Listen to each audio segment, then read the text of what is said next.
مجید خراط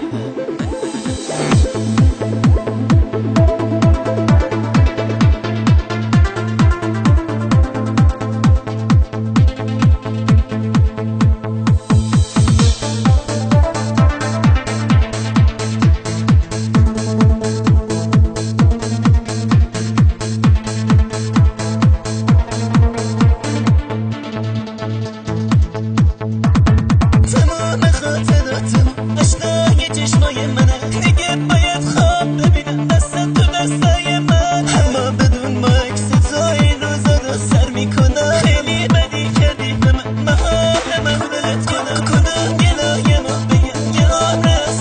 خودم تو فکر هیچیم نکن من قصه هاتو میخوام بازم خدا دل منو برای غم نشونه کرد تو هم برو مثل هرم تنها بزن و برنگرد اما هنوز من چشم دارم نیستی بی تو من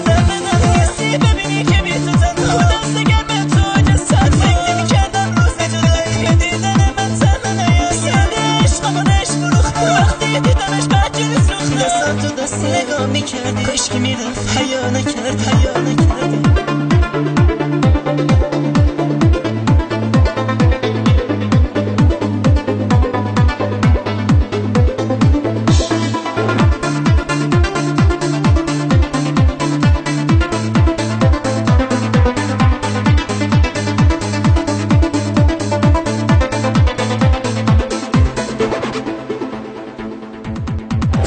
دلم گرفت ازت دیگه سراغمون نگیر فقط یک عکس ازت دارم بیاینم ازم بگیر یه روز میفهمی قدرم و اما نمیدونی کجا بمیرم واسه قربتم محال این برا بیام یه عمر بغض تو گلوم یه آه سردی تو صدا مهمون نوازی نبود خاک خودم دارم میام من که دیگه دارم میرم نگیرم تو حرفی نزد خدا نگهدارت باشه گرچه دلم رنجید ازت